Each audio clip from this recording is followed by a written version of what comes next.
Okay. All right, we're live. All right, we are live. So let's just go ahead and get started. And guys, if you have questions, toss them in the comments, and we might look at them during this conversation. Yeah, I've got my computer screen up so I can look at it. Oh yeah, right so now. You're familiar with StreamYard? You know, you can see the comments and all that. Oh, I'm not with StreamYard. I don't even know what the fuck that is. I'm Perfect. looking at I'm on YouTube. Okay, so you might hear yourself if well, I'm sure you got it. So on the device that you're streaming on, you can actually click chat, and then you can see the comments. Gotcha. Yeah, All right. So, common courtesy. Sorry, go ahead, Light. So Dark Light Dugan is here with James Reeves from TFBTV. We are so honored to have him. We're going to have Dugan on here very shortly, hopping on. I know he's sitting back over there drinking the beer, wishing it was shots right now. But so how's everything going over there? Oh, fantastic. Thanks for having me, guys. Like, truly, I appreciate it. I don't think I have a lot to offer. Hopefully I can make this entertaining for you guys. Don't disappoint you. You already are. I'll try my best. You could just mute and stand there, and it would be entertaining for all of us. Come on.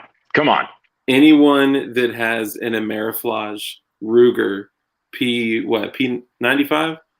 That's a P94, actually. That's the shortened version, more or less, of the P89. Gotcha. What inspired that Ameriflage? It was one of those things where ProxyBid was one of our early sponsors back in the day, and they would give me like a $250 credit a month to buy stuff from auction. So if I bought 3 or 4 Ruger P series, I had a thing that was the first handgun I ever owned. My mom let me actually keep a Ruger P95 when I was 13 years old, which is grossly irresponsible. I mean, what kind of adult? I mean, really, she should be in prison. But yeah, when I was 13, I had a Ruger P95, and that was like my first handgun ever. So I went back and decided to relive it. Great pistol. Yeah, I love the P89, P345. P89 is special. Something about that, stainless, gunmetal gray frame. Beautiful. Sorry to interrupt you. No, please, interrupt away, again. I'm just glad to be here. Thanks for having me. But speaking of True Lies, we were talking about before we went live, Harry Tasker, P89, and True Lies. That's right. So, yeah, and I love that movie. I've always been a huge Arnold guy. So that was something I had to get. P89 was on the short list. So that you purchased it in the Ameriflage? Oh, no, absolutely not. Yeah, you guys got to go look at that video. It's not very good. I mean, you could say that about most TFBTV videos, I guess. But I did a 4th of July special where it was like a joke where I was going to paint it. It was I called it the $5 Krylon handgun job or something like that. And so I did it, and the part that was supposed to be funny is I start out, it was hot as shit. It was July, early July in New Orleans. It was 100 degrees out. And so I'm wearing khakis and a dad, checkered shirt, buttoned up all the way. And then it devolves. I start drinking beer, I'm grilling. And then later I'm wearing American shorts and a Hulkamania tank top. And so I was yeah, fuck it. It would just be fun to do a video about painting it. And I mean, it really came out poorly. But I can't say I'm disappointed in it. I actually think it's pretty awesome. With Ameriflage. Have you seen the original Carnicon video, Ameriflage? Yes, where he's in the all Ameriflage jumpsuit. So I almost pulled down the LWRC to put up. I have the original Ameriflage shotgun from that video from Dugan, and that is, out of all the firearms that I own, that's probably the most, internet famous firearm that I own. But that's why it's probably worth an extra $5 or $10. Easy. That Krylon finish, it doesn't come off too easy, Yeah, well, no, the one I did, you need to go and look at the video, if only to see the close up, because it's straight up dog shit. It was a terrible paint job, and that's my problem. I always joke around. I'm I'm not good with my hands. I'm so incredibly impatient. So it's I can't like let things sit. I can't let it, like let it cure for 15 minutes, whatever. 12 minutes in, I'm like, fuck that. Let's rip these stars off. See how this came out. So that's my fault. I'm a flawed human being. What can I say? Hell yeah. Yeah. Paint drips everywhere. It's just running off the slide. Oh, yeah. You're firing it, but it's still wet. Shit's coming off. Oh, exactly. No. And my wife hates it. It's like I'm bad at chores. I can't do anything around the house. That's my shortcoming. That's the trick. One of many. Be bad at chores on purpose. Oh, it's not worth it. I wish I was good at them. So I could just get them done and then not have to hear about it, because as it stands, the chores don't get done and I hear about it. God, I hope Lindsay's not watching this right now. Yeah, she probably isn't. Very few people actually are watching. I'm just playing. So we have one question. James, what is your favorite meth recipe? I watched the mailroom video. Yeah, it was funny. I wondered if somebody was going to ask me that, like, just for the hell of it. But yeah. I don't know. Do they do designer meth? Is there do they do flavored meth? I don't know. I watched Breaking Bad. They add a little bit of cayenne pepper. That's where it's at. Maybe a little Cajun bit of lemon juice to it. Yeah, I know if it's blue, that brings it up a notch. Yeah, the old Heisenberg. Yeah. I was playing that video. Yeah, I was playing that video for all of my friends and everything. I'm like, no, just put it on. Put at the 3-minute 30-second mark, and I just want to hear your reaction. And then I'm hearing my friends in the background. Yeah, you do. You suck. I'm like, fuck you. But we're happy to have you on here, man. We talk about a myriad of subjects typically on the podcast, even on some of the streams.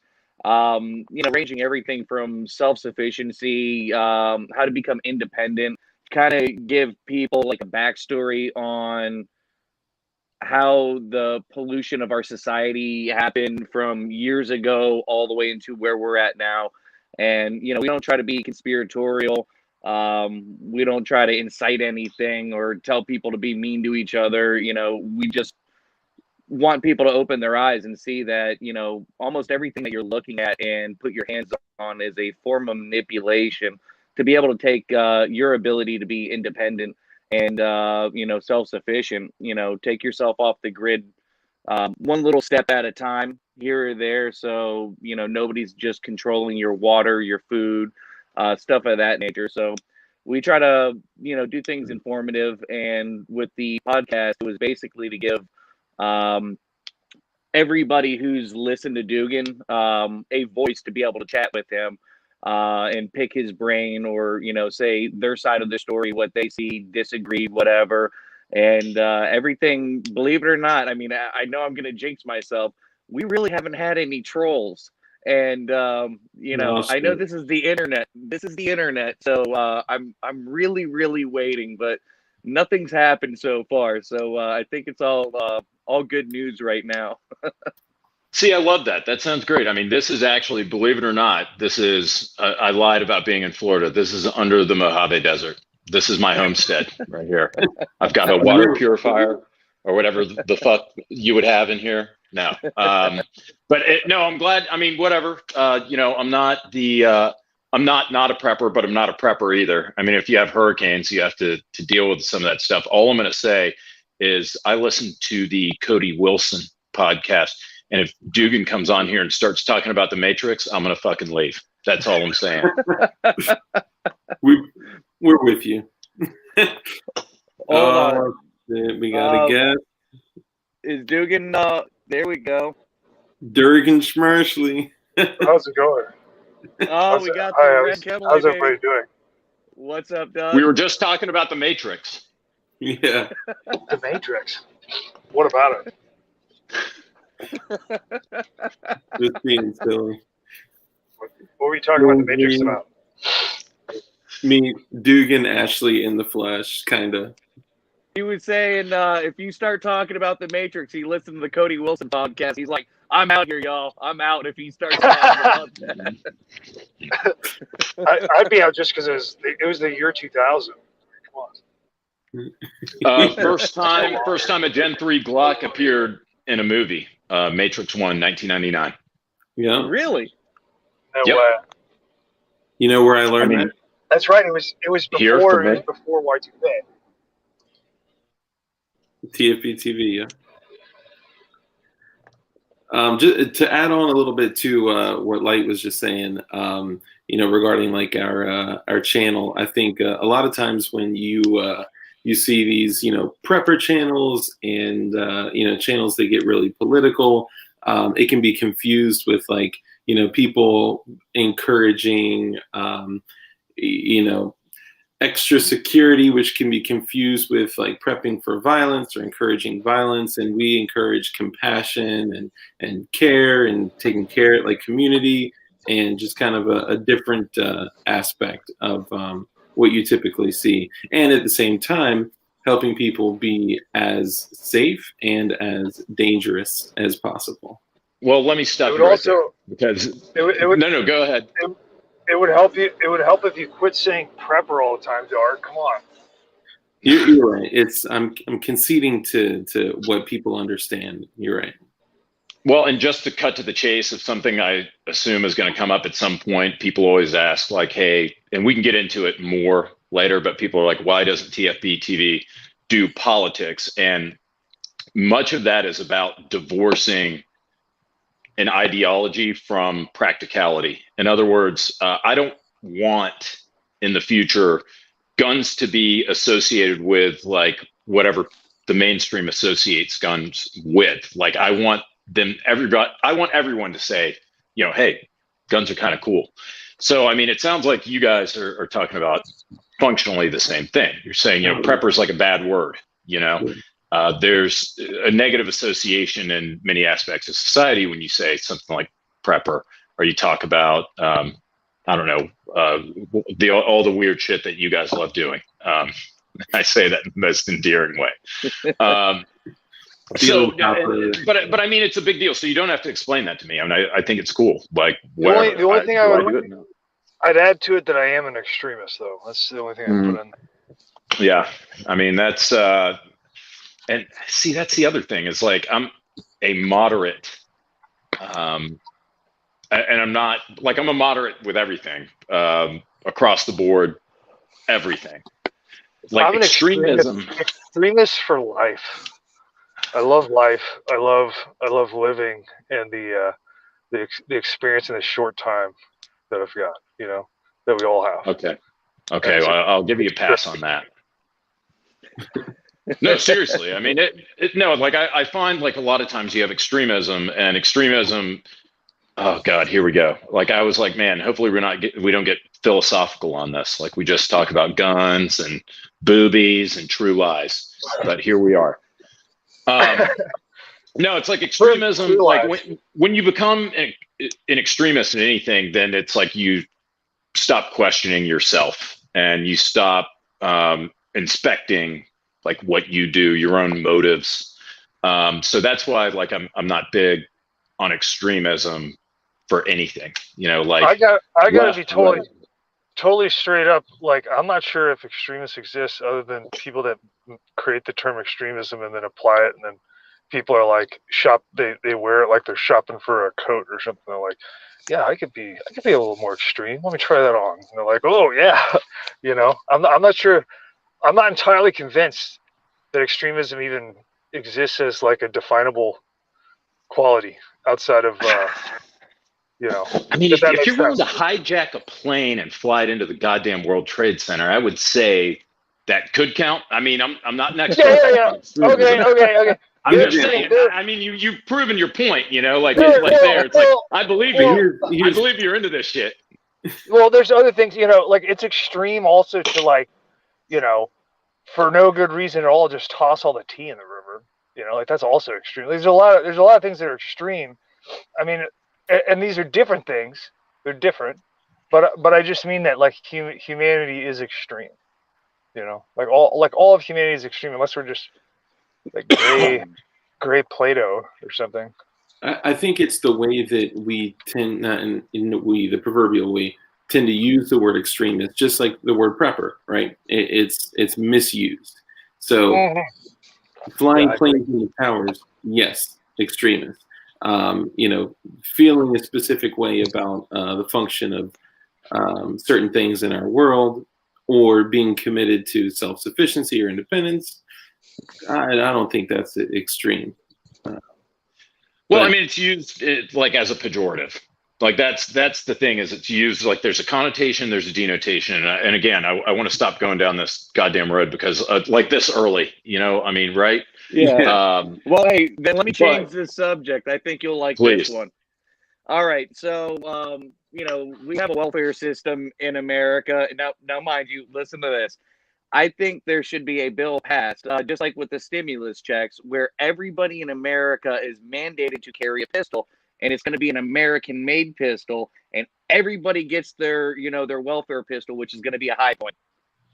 How's your feelings on that? The dollar bill on top of it. Look, I'm telling you, the capitalist in me, I feel really good for my buddies at Highpoint. So I'm going to be for it purely for that reason alone. But everyone rocking a heat cannon. Well, if they're giving everybody pistols, that wouldn't technically be capitalism; that'd be communism. But that's just a minor detail. Well, I mean, they're going to be purchased though from Highpoint taxpayers. So let me live my fucking fantasy here, Dugan. Just let me live my Highpoint fantasy for my. Oh, I'm sorry. Do you own a Highpoint? No, I do own a Highpoint, but that's one where, and I hate to say this because I am always digging at Highpoint. Truly, like they are incredibly reliable. Like that is not made up. I've told the story 1,000 times, so I'm going to keep it brief. That's one of the things I was talking about earlier, where Proxybid, one of my early sponsors, used to give me like an allowance, like $250 to buy a cheap gun every month from their website. Mm-hmm. So I was like, fuck it, I'm going to buy this, whatever, CF380, and I'm just going to shit all over it. Like I'm going to get it because everybody's going to love it. It's going to be a big internet circle jerk because nobody is ever going to stand up for the Highpoint. So I thought it was going to be a good video. I get it. And it's like, son of a bitch, I couldn't make it quit. Like threw it in the bayou. It was dirty. It was 12 years old.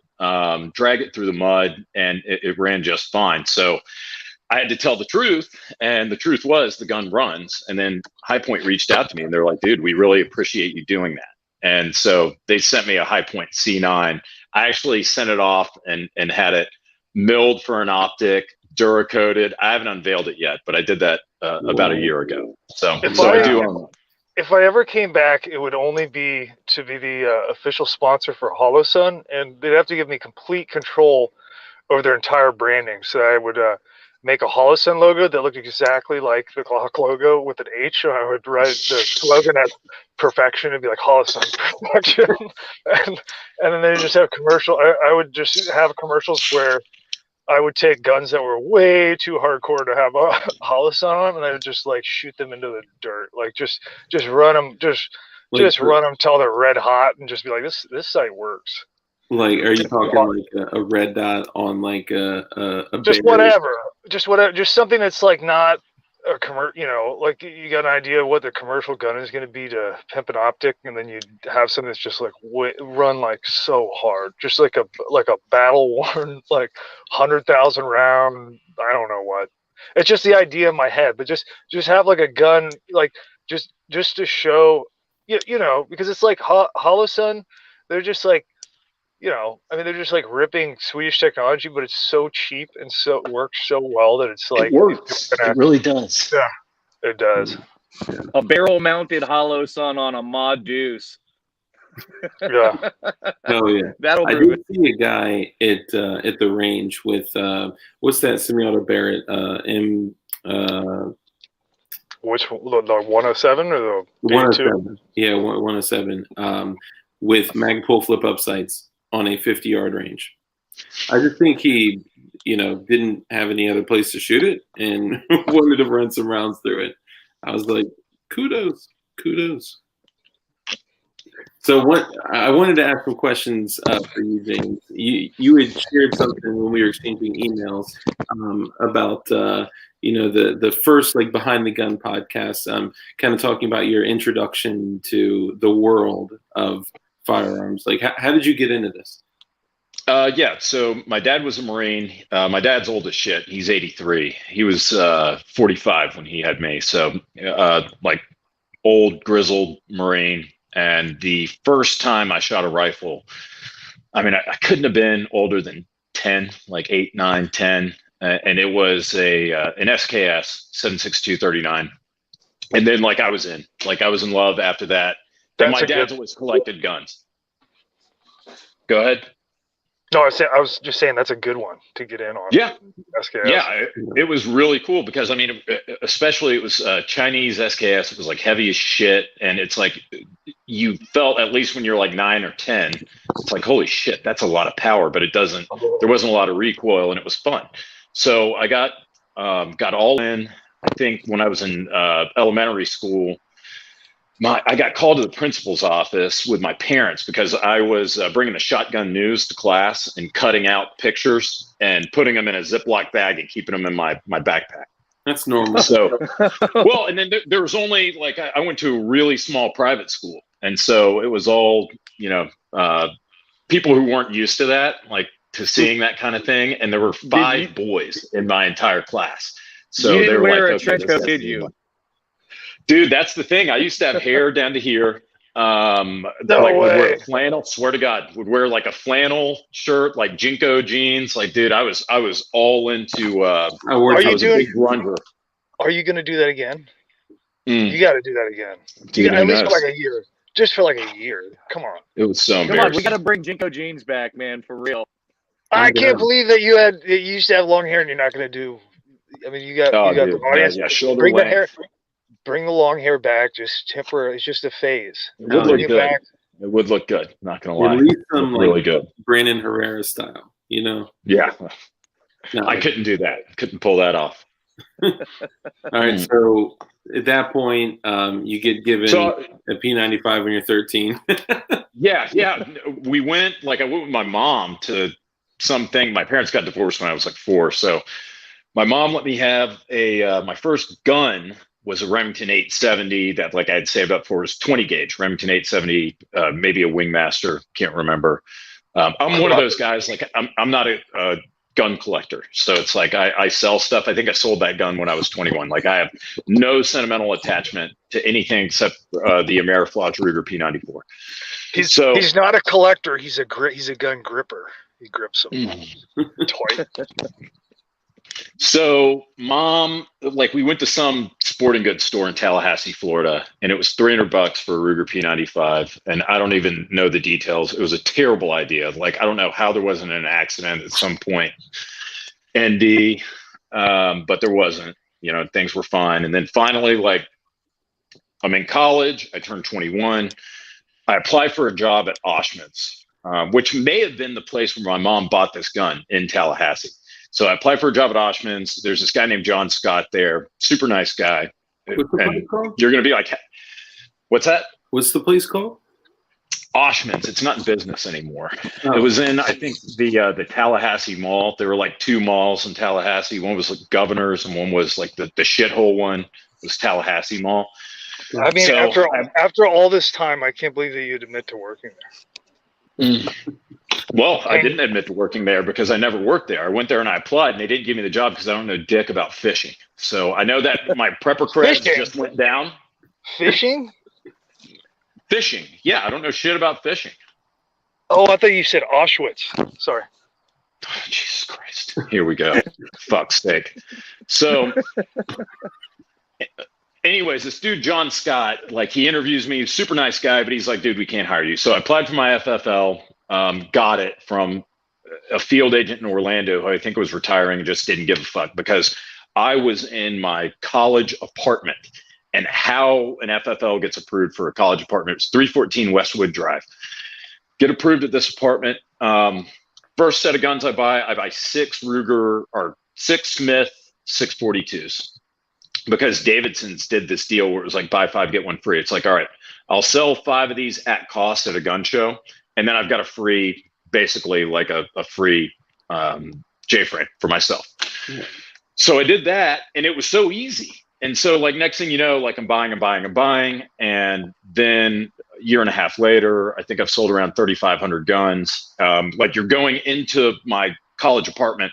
I did separate my bedroom in half with blinds. Like I went and got blinds from Walmart because one half was just stacks and stacks of gun boxes. Yeah. And the other half was where my bed, my TV were. Had no insurance, fucking no business license other than my FFL, like nothing. It was the most ghetto operation ever.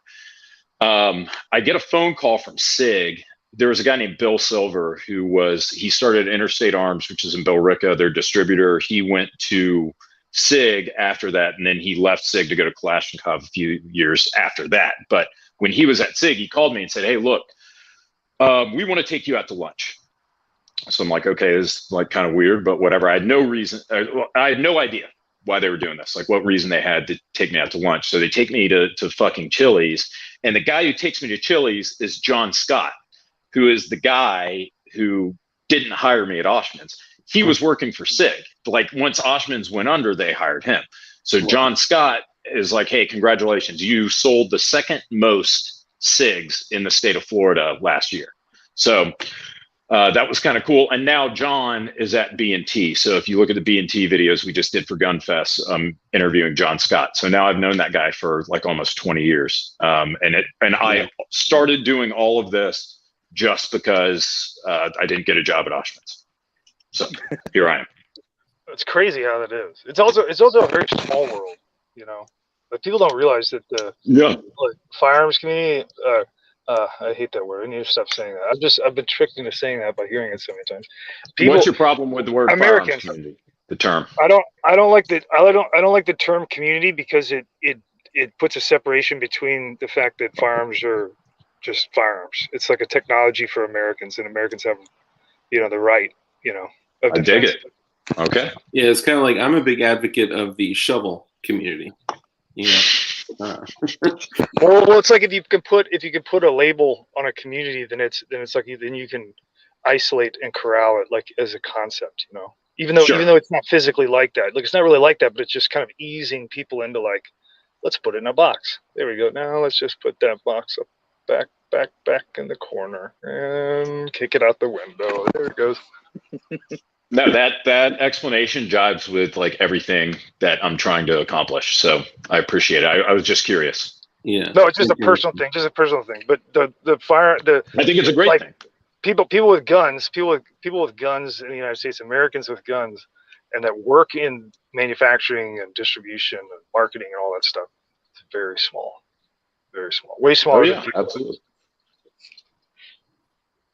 Yeah, in that industry, from what I've seen, if you know somebody at one manufacturer, they may have been at 2 or 3 other manufacturing companies. So basically, the connections are pretty immediate. If you wanted to get a hold of somebody, with SIG, you could talk to somebody with Smith and Wesson, and that there, and be able to get somebody on the line pretty quickly. Is from what I'm hearing. Yeah, I mean that's more or less true. I mean, it is a small, again, now I'm going to stop using the term community, but it is. Small world.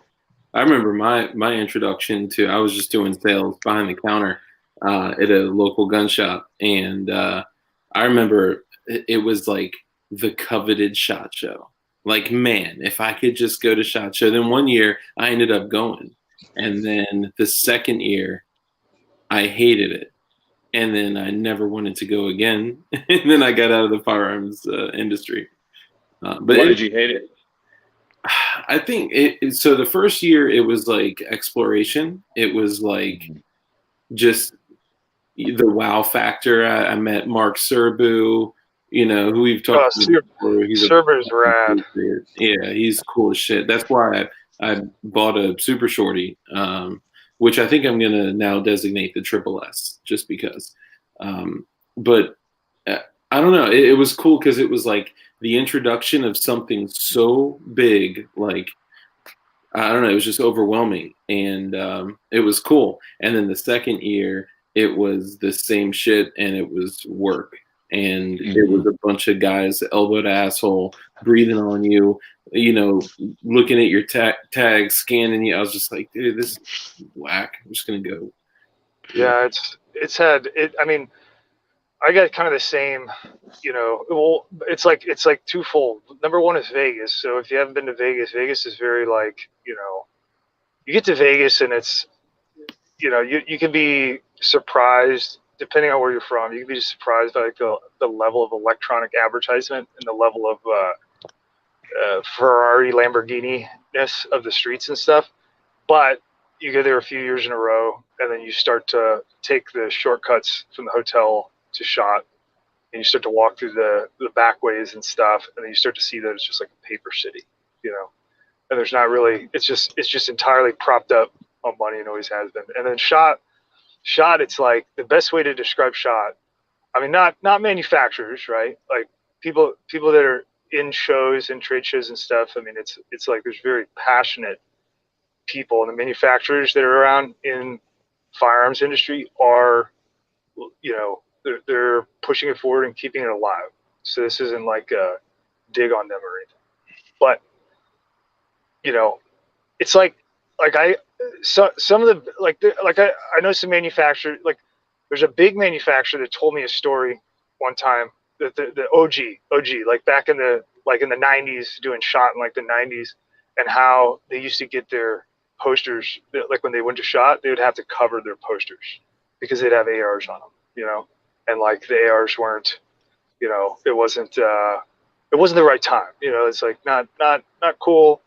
You gotta have Rugers, or whatever, and then you can have a poster. But if you have ARs, you're making ARs, you're gonna have to put some Corona masks on those posters there for everybody walking around so they don't see them, and they would make them put a bikini on their booth, and it's kind of like, it's changed since then. It's not like that, but it still is in a lot of ways. The ball's just, the field goal has just moved, Hey, James, I've always loved SHOT.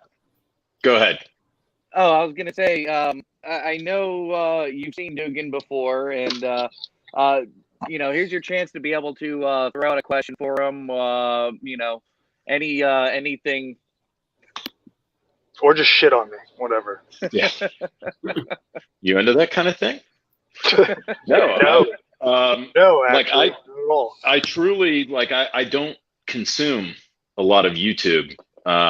But it was like, I gotta say, like college, maybe undergrad, maybe law school. I mean, really, Carnicon was the only YouTube gun channel that I watched. So I'm sure you've gone over this.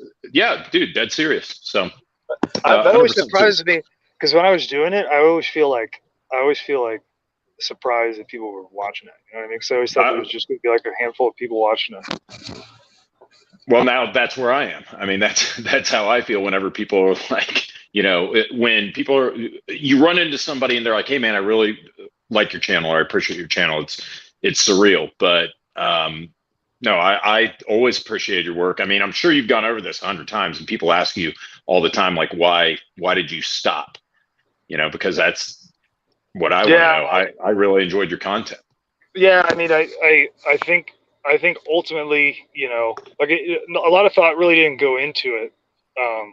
It's just like seat of the pants all the time, like the rest of my life. But there is, there's an aspect of change, particularly like you had a big change in 2012 with things, and that kind of got that like pushed me over the edge to start it with like Sandy Hook and Michael Brown, and then over the years, just being frustrated with the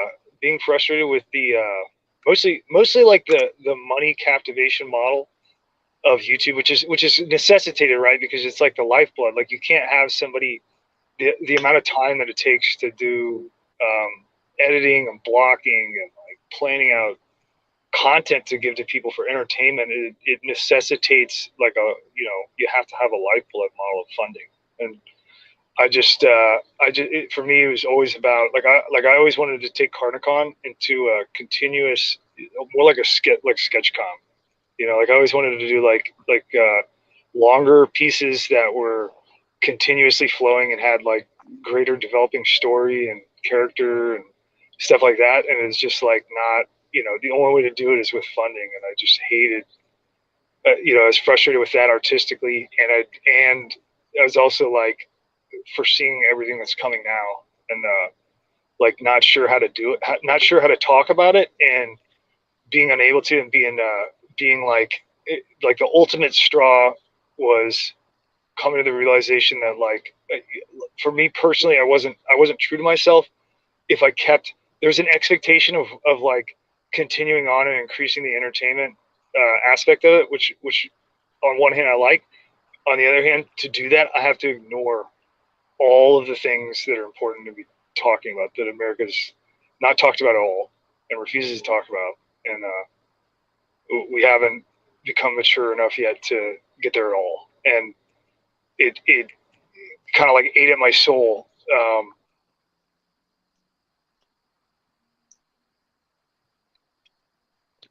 Period. The more entertaining it is, it just, it makes people think that shit's okay.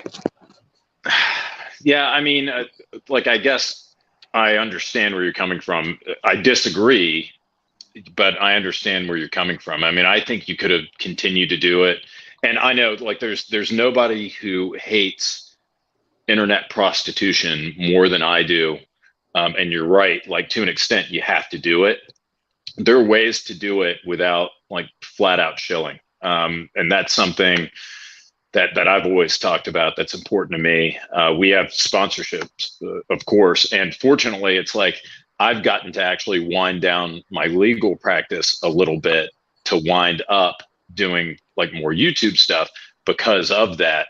And I feel like I get to reach more people as a result. And, I try to make stuff that's entertaining. That's really the goal. And like I said, I'm trying to bring people into the community. And I think you were succeeding at doing that. And I think that there was a way that you could have reconciled whatever it is, like the issues that, that are becoming more apparent to me as I listen to your podcast.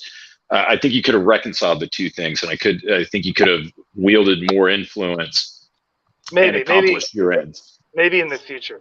How was law school? Can you tell us about that? Like, what was that experience like? I'm the wrong guy to ask, because I was like, I got in and, well, no. I mean, it's like, I got in, and then it's like, you look at, so one thing I obsess over, like religion, is time management. Temporal efficiency is a big deal to me. And what you realize quickly when you get into law school is that you can make C's with virtually no effort. Like C's, B minuses, virtually no effort. But you have a lot of people who are competing because they want to be top of the class, and they want to be top 10, because if you're top 10, then you can go to, like, one of the big, like, Gucci law firms in New York or San Francisco, whatever, if you want to do that. So you got a lot of competition to get, like, those, to get the A's. So your workload, if you're going to be like a C+, B minus, B student, is 20% of what it's going to be than if you're trying to be like a straight A student. And then if you're a sucker who, like, falls somewhere in between, and you're getting like B pluses, B's and B pluses, you're putting a lot more effort into it, and nobody's going to give a shit about, like, your kind of middle of the road transcript. So I focus more on networking, making connections. I've worked for the same boss since I got out of law school. So, like, I love my job. That's good. Yeah, that's probably good. Yeah. Well, I mean, it's a lot of people, especially in the legal community. I'm sure it's the same with, like, most professions. It's like money's the big thing instead of quality of life, and quality of life should be the big thing instead of money. So, interesting. We talk about that a lot on this program. You gotta work to live, not live to work. Well, I mean, it's funny because, go ahead.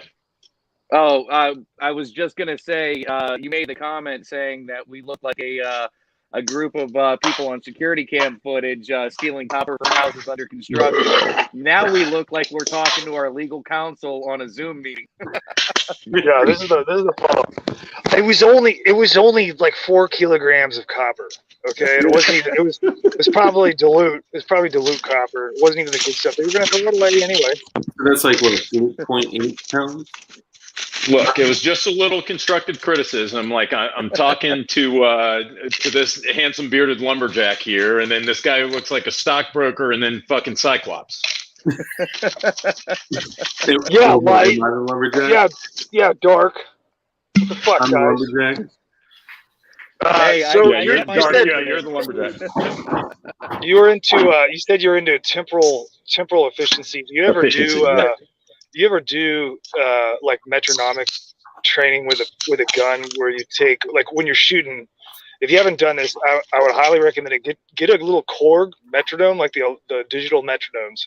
Throw it into a headset while you're shooting pistol. Particularly, it's really nice for pistol, and then it lets you go into all your like your beats per minute for a metronome signal, and then it lets you do you can do like bar transitions where you can set it up very customizable to keep track of time in physicality. So, like, you know, the moment between when your hand goes on the pistol and when you like draw and then present and then pull a trigger, all those things go from being like, you know, it's like using a timer is one thing, and that's really common, but there's something that's like really enjoyable about metronomic training, because you can like feel, you can see, you can kind of grasp time a little bit better, and it's just really enjoyable. So I would definitely recommend doing that if you ever think about it. If only based on your recommendation, I'm going to do that. It's funny though, because that's like the one time, like whenever I'm at the range and I'm shooting guns, that's kind of the one time I indulge myself with being leisurely. So it's like I gave up video games like a long time ago. I don't watch a lot of YouTube, don't watch a lot of TV. Oh, it's leisurely as hell. It's training in a pleasure state. So you're not like, it doesn't feel like you're not under stress. You're just like with the music. You know what I mean? That's how it feels. It's like, is Osimo, are you a pleasure model? It's a temporal thing. You know what I'm saying? That's why I bring it up. You said temporal. That's totally temporal, bro. Nothing more. All right, I'm into it. I meant more like I only shave once every 2 or 3 days, and I wash my hair like once a week. Oh, dude, I'm temporal as fuck, man. No, there's a line between deliberately doing it and poor hygiene. Okay, negligence. Okay. All right, Dugan. We're getting now. Now you guys know the difference between a red chem light and a blue chem light, right? Well, the red sucks. One's red and one's blue. Oh yeah, but there's during the boog, if you're rocking a blue chem light, that means you're a DLDer, and you're not going to get T-zone. So what's a DLB? You gotta fill me in there. That's Dark Light Dugan. Oh, okay. Oh, D Delta. Okay, I think you said yeah, D, Yeah, James let us know that he especially wore his silkies for this episode. We're genuinely happy. We actually I'm very surprised that we don't see the short shorts as often anymore on TFBTV. No, because it's fucking winter. Like, I mean, let me explain something. Like, this was something I always tell people. I didn't know I was gay until I got on YouTube, and then everyone told me. I was like, I told my wife, I was like, Lindsay, I can't believe it. I'm gay. Did you see this? Because I mean, go for it. Go ahead. You're good. Well, yeah, I'm on a tear, and this is important to me. So I'm going to go ahead and I'm going to take this. I'm going to continue moving down this road. That is, double whammy. I'm from Florida, and I'm sure it's a bad word around here, but I was in a fraternity, of course. So it's like short shorts. Yeah, short shorts were fine. We're totally fine. And then next thing I know, I get on YouTube, and then it's like, wow, this asshole, like with his short fucking shorts. I thought they were totally normal until I got on YouTube. So I don't do it to prove a point. I do it because it's fucking comfy. And I only do it when it's hot. If it's cold outside, I wear fucking pants. You're already in Florida. Get yourself some custom roadie short shorts. Nobody will say a fucking thing. They'll probably make posters of you. People have sent me camo. Yeah, I've got some brushstroke, some roadie brushstroke. I've tried before in the past. It's actually really hard to find good fitting roadie brushstroke shorts, believe it or not. They wore them all out. Did they actually wear brushstroke shorts though? Like a lot of the it's tan usually, I think. Yeah, tan. That's what I saw. It was like a lot of mostly tan. I don't think I've ever seen actual, like when you look at old Rhodesian. It's a translation. You have to create it, get it custom made so you can translate the idea. It's something that didn't exist, but they'll get it. You'll get acceptance. You'll get major internet worship, I'm sure, for that. Bring back a mullet, some jean shorts where you can see the pockets hanging out the bottom. Tell me, James, that you saw that comment. You claim to be a moderate. Yeah. Shannon Smith shorts. I like it. That's great. All right. Did we have any questions? Because I feel like I've been steamrolling over the chat this is questions. I had one question. I just took a few notes. How often do you get manicures? I have never had a manicure or a pedicure, and if you keep prodding, you'll find something that I do that you're going to think is totally off the goddamn wall. But that's not one of them. I've never been, because again, we talk about temporal efficiency. Yeah. Manicure, pedicure, like manicure, I've got one of those little Swiss Army knives. If like, I don't know if you guys get this, where it's like your fingernails, they start to get long and it starts driving you fucking crazy and you just feel them. Dude. Yeah, my shit's brutal, like brutally short. I believe it. But yeah, I absolutely go to town, like at my desk. Now, what drives my wife crazy is like, sometimes when my toenails get too long and if it's fucking driving me nuts, like I'll pick at, I shouldn't even bring that up, but it's like, I'll pick at them. For us and the 4 people watching, they can hear this, that I will pick at my toenails. So no, I've never had a mani-pedi. But if you guys want to keep probing, you can probably find something that I've done that's going to outrage your audience. I'm sure of it. I'll tell you what about toenails. I went on it was not maybe like a 10-mile. It was like a 10-mile ruck, and with like a really heavy pack. And I went through water, and I didn't change my socks. I lost all of my toenails. I think I had one pinky toenail that stayed on. The rest of the toenails all went bye-bye. And I was kind of like, at first, like the first day, once those toenails were off, I was like, why do we have toenails? This is fantastic not having any toenails. I mean, it was like the best. It was the most natural, best thing ever. Don't you think that we would have evolved toenails away by now? I mean, why do we still have toenails? They seem pretty pointless. I mean, you can still fingernails, like maybe there's some utility there, but toenails not so much. I mean, I would love to at least lose my pinky toenail. Oh God, permanently. Yeah. They get caught on your sock when you're pulling it on. Oh, that hurts. Someone said, James, take some shots with the audience to loosen up. I think he's loose. He's chilling. Dude, They're just trying to get me. Way loose, man. We're good. We're good in here. What? They're just trying to get me drunk. Yeah. What are you excited? Like, what's your flavor on guns? Like, where's your heart at with the guns? What is the special place? Like I said, I'm not really I'm not a collector, and you guys. There's got to be something. There's got to be something where you're just like, oh, that's in my thoughts when I think of a big shooting. That's my. I mean, I was talking to my wife today, and it's like, God, my wife. I don't know, like. It's one of those things where it's like maybe you wake up and you find out like your husband is like a murderer, and then you find out later like he was actually like a mass murderer, and then it happens so gradually you're just okay with it. Like I'm talking to my wife. Then you find out he's in the CIA, and then it's all. So I'm driving down Claiborne in New Orleans with my wife this afternoon, and I'm talking to her. I'm like, God, I just have really wanted a micro Uzi for a long time.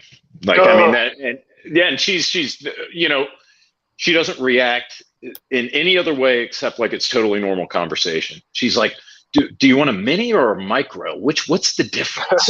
Like she's having like a regular conversation where it's like, we're coming up from church, something like that. So, but I mean, truly, like what I get stoked about is like, I'm a big concealed carry guy. Like that is the whole reason I ever got into this. Like, first thing I did when I turned 21, right before I applied for a job at the gun counter, was I got my concealed handgun permit, or like I went and did the application and everything in Florida at the Tallahassee Fairgrounds when I was at Florida State. So that was the first thing I did. Like, I've always been into that. I wish more people took personal defense. They took it seriously. And what I mean by that is not just buying a gun, but also training with a gun. And I don't mean like you don't have to. You have all these people, Billy Badass in it saying that you've got to go to, I don't know, like you have to go to Thunder Ranch, otherwise you're not qualified to carry a handgun. I think that's silly. But I think you do have to at least get the manipulation down, because I find that that's the hardest thing for most. I'm a concealed handgun instructor as well. So I teach courses. My big thing is, like I explain to people, it's like, look, it's relatively easy to show somebody, like equal height, equal light, focus on the front sight, take a breath in, nice slow squeeze, and they'll hit the target, right? That's relatively easy. It's the manipulation. It's explaining to somebody that when you put a loaded magazine in, the gun's not loaded. You have to think about like charging, discharging. So I'm going to stop ranting and raving about that. But for me, it's concealed handguns. Like, that's what I get excited about. Like the 43X with shield magazines, I thought that was the dopest thing ever. When the 365 came out, I thought that was so cool. That was so cool. Dude, that's really my EDC. I got the 43X, and I was like, oh, that's cool, 11 rounds. And then the 15 dropped, and I rocked. Damn, those are short shorts. James, don't leave yet. Hang on, I'm not done. Hang on. No. Just saying, like 43X. Like that's my jam. For real. I need a special request. You got access. I need you to get in with Glock. I've tried. I never tried as Dugan, but I tried it like gun counters and stuff when the Glock reps would come through. I'd always try to seed into their ear. They just don't hear it. They can't. They listen to so much bullshit all the time. Like you give them a suggestion, they're like, oh, okay, yeah, okay. And they just, it's dumped. You got to get a hold of a Glock. You got to get a hold of Glock, and you tell them to make a 19 lower with the 43 upper. Okay, so let me explain this. This is because Glock near and dear to my heart.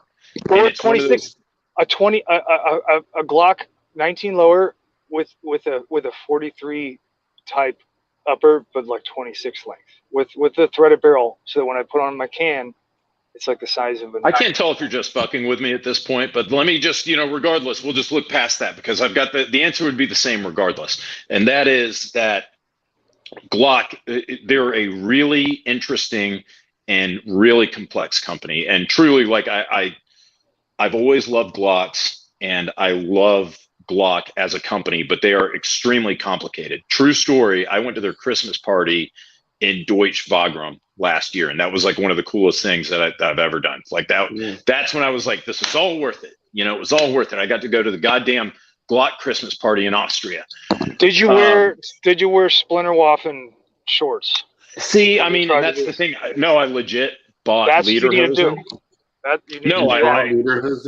I did. I bought lederhosen. I was like, it's gonna be a goddamn riot. But that's part of what I'm saying, is that the cultural divide between Austrians and the United States, and between Glock in Austria and Glock US, it's something that I'm going to explain it to you, and I'm going to say it right now, and I'm going to tell you that there's like this dichotomy, this cultural dichotomy within the company, and you're going to hear it, but you're not going to truly understand it. Like, it really is difficult to have an American company and like an Austrian company working hand in hand, because they have two totally different visions for how the company should go. And so I was talking with Joseph Croyer, who I interviewed.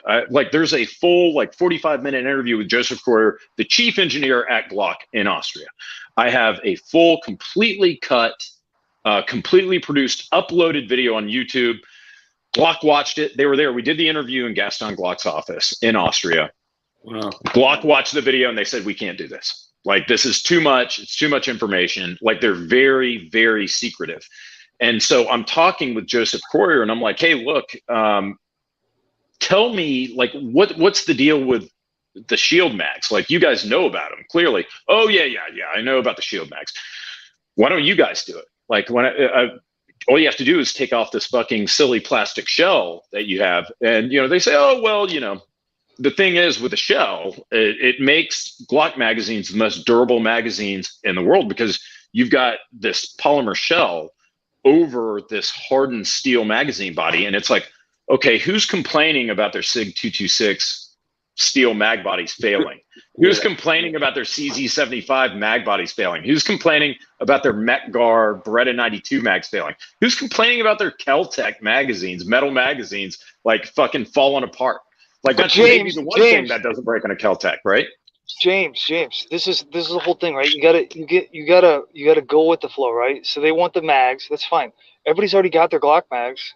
Probably nobody wants to buy new Glock mags. They just need to the 19 lower, or like a 26 43X type upper with the 19 lower with the same old mags. And then when you go in there, make sure you wear some Splinter camo shorts, and then get some Blaupunk, like rig up like a battery pack where the Blaupunk speaker plays some, I don't know, some craft work, and then you go in there and they'll feel the vibe. It'll work. You're convincing me. You're convincing me this is a good idea. Not at all.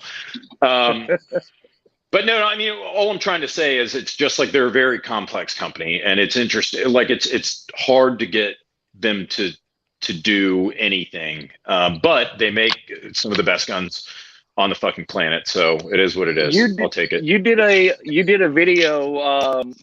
What was it? The 43 XL with the different slide on there. Oh, I think I was calling it the 48X, where it was like, I did the 43 with the 48 slide on it. That's pretty close to what you want, Dugan. And it's basically, Dugan's larger, saying 19 lower with a 43 upper. Like, I mean, you're talking about like a 1 1/4 inch frame with like offset. a 0.9 inch slide.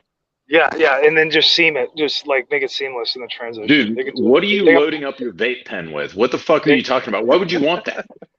Because it's already standard for the mags. You can't fit a 19 mag in a 43.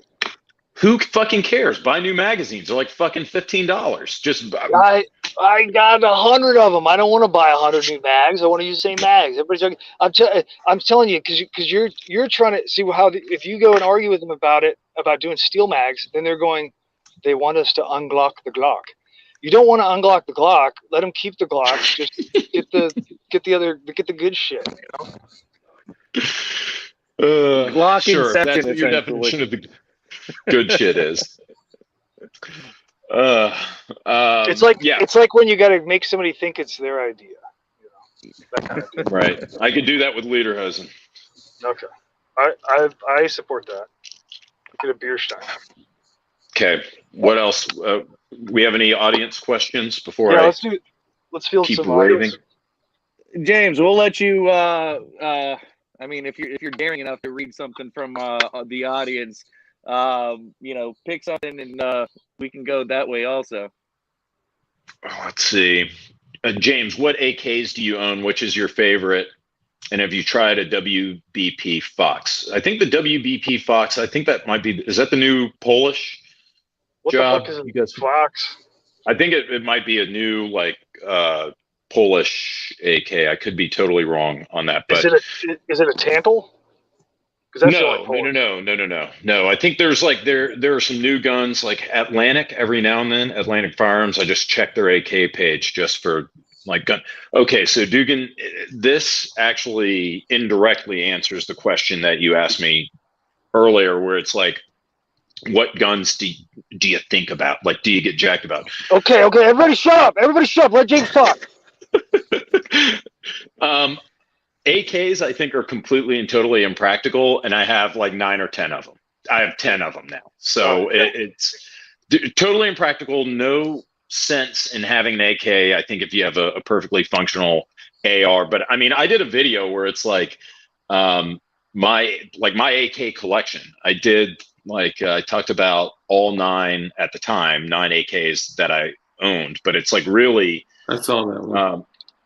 Yeah, and it's like Zastava. Like I've had this. Like I'm tight with those guys. Like I've got a video running live on Monday on the new M90, the 223 5.56 from Zastava. Dude, it's dope. Like it is dope. I do have an AK and 5.56. I like the idea of the M90. Which one do you have? The SLR 106 UR, the crank. Oh, ooh, nice. That's sporty. Yeah, it's a $2,000 8.3 inch 5.56. Yeah, but I mean, I've got. Go ahead. Go for it, James. I'm sorry. No. I don't want to keep like I feel like I'm talking too much. I'm just kidding. No, I'm sorry too. No, I'm sorry too. I'm sorry. I was going to say we had. Can we just all be sorry? Sorry. We had Matt from CRS Firearms on, or we were on his live stream, and he asked Dugan, he was like, what do you think's better, AK or AR-15? And Dugan was like, AKs were really cool when they were only $300. Yeah, no shit. Like when you could get, I remember a Wasser 10 being like, oh, that thing's a fucking piece of shit. Like $300, I'm not going to buy one of them. But that's also, they were being imported by Century and they had like cannon sights and the fucking, they would Dremel out those single stack 10 round magazine wells like for 922 compliance. And it was just garbage. They had like now 9-year-old dremeling those things out. They were terrible. Oh, for sure. Absolutely. Like a blind 9-year-old doing it. So it's like that. I remember like those were the days back when you could get a Wasser 10 for $300, like in the early aughts. Dude, and, I remember arguing. There was this dude at a gun show, this old guy. He was like probably 70. He kind of looked like Santa Claus in his figure, and he had like a greaser style haircut. And I just remember walking out of there with a Egyptian Mahdi for like $330 and just being like really fucking pissed that like how I got burned. Like I couldn't talk him down to like the 200s and being like, that motherfucker, like he knows this is only 2 something. Like just being hurt on $330 for a Mahdi. See, I've always kind of had a thing for Mahdis because they were made on Steyr machinery. A lot of people don't know that. So I've always kind of like that kind of like that melding has always been a thing, like a kink for me. Somebody said favorite hair mousse. I don't use mousse, but I am. See, there we go, guys. We talked about. No, I'm a pomade guy. I'm a big pomade guy. Yes.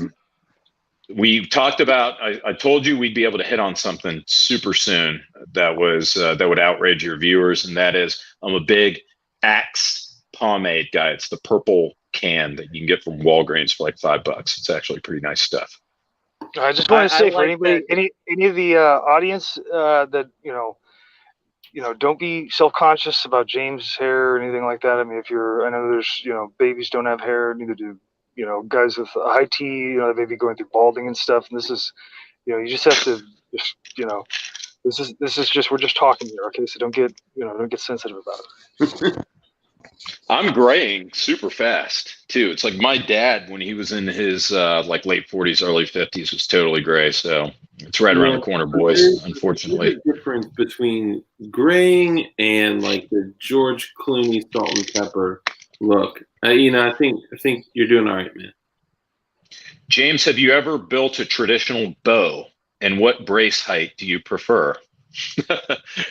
LMAO, I think he's joking. You need a beard, bruv. I did have a beard.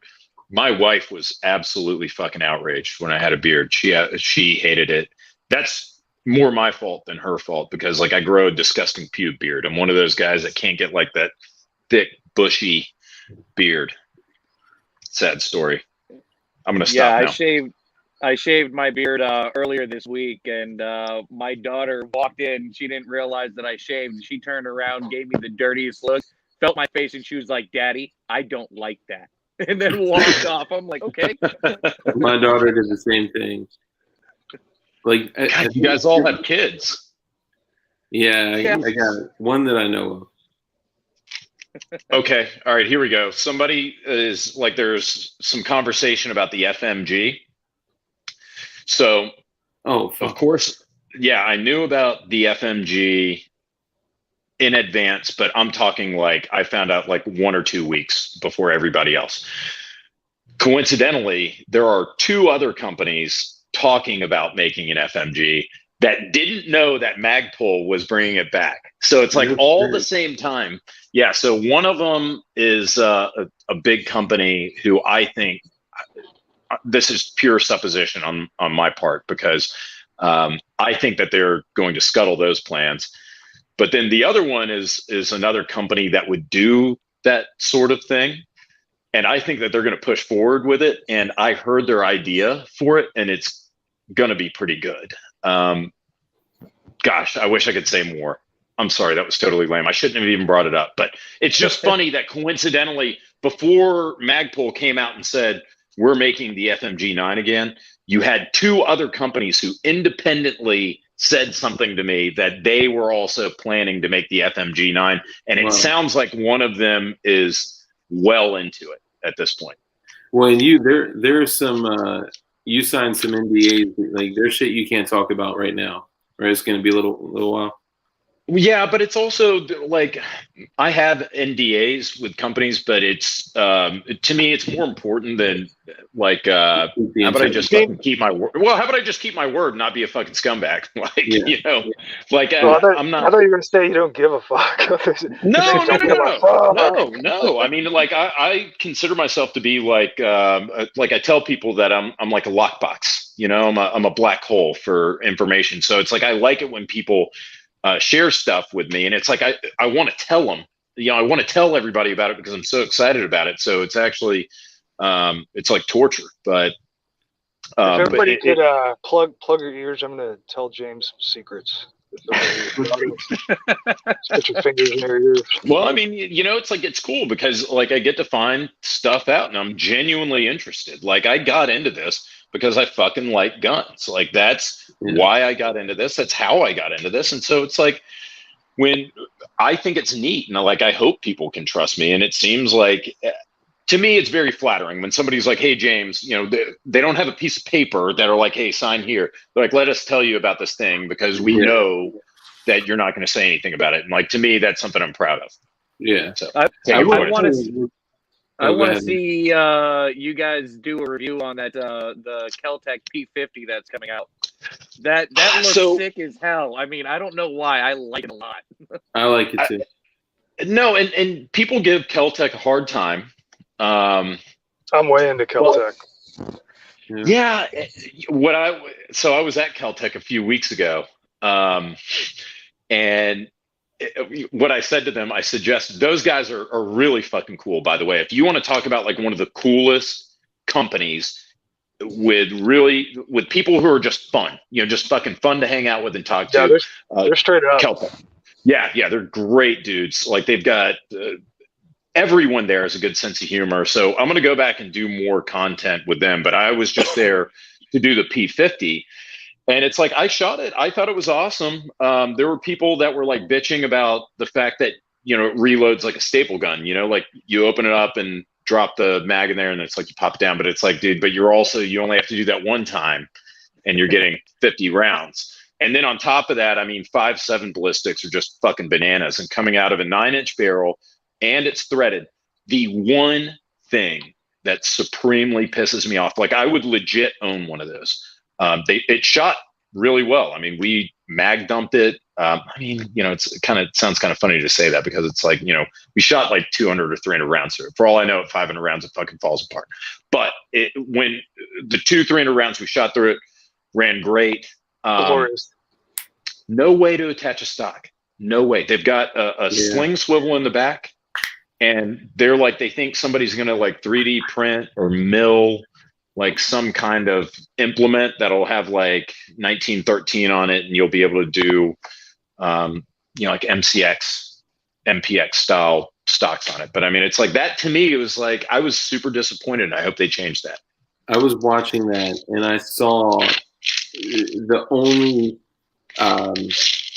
relatively realistic, like even like thought would be to attach some type of connection point, like a 1913 rail to the QD sling swivel.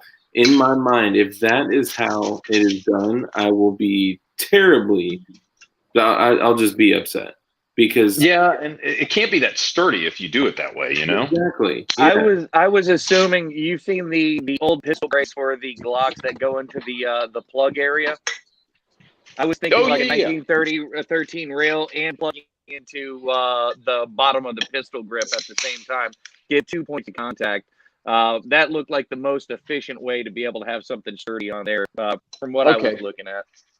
Yeah, and fun piece of trivia, when you look at close-up pictures of the P50, there's like a little curve at the bottom of like the lower receiver, the polymer. So you look like forward of where the grip is, you'll see a little curve. That was actually, that was where a folding stock was supposed to go, and they scuttled that idea. So they kept, but look, the cool thing is they at least kept the cutout there for the folding stock. So just in case they decide to do an underfolder, which would be gangster as shit, like an underfolding Kel-Tec P50 and 5.7. But you know, it's like they kept it. They kept it there just in case they decide to release that stock. But it would be mean, especially if it was like a polymer version of like a Polish underfolding stock. Oh my god, yeah, like a little mini Polish underfolding stock. But I mean, so I mean, it's a cool gun. I like those guys. Yeah. How many shots to get James out of his silkies? I think we're getting some people that you know they're used to our typical banter, and you know, they're a lot of times, you know, we focus a great deal on self-sufficiency and things. Wait, hang on. I want to talk about guns some more. Okay, so the future, what you got to get these guys on, James, because they don't know yet, but it's coming. Electromagnetic guns. It is the future. You've already got. I'm serious. You got BAE, and Raytheon both have railguns that are in active service. It is entire. Now their problem for any manufacturers that are watching this. If you want to get ahead of the game, we need man-portable EM. The way that you're going to want to look is you're going to want to look at coil guns, because the rail guns are way too big, but a coil gun is going to be way more efficient. And the problem has always been power density. You know, like having you can't carry on the power. The trick is, I was just going to say that, explosive magnetic flux. So you make cartridges. It's a separate field. They've never been binded. They need to be bound, and you need to have a explosive magnetic flux cartridge. So it'd be just like a cartridge going off to provide the power, and then you use dielectric breakdown. It's going to provide like millions of joules, and you'll be able to launch that shit. I'm probably going to make a prototype soon.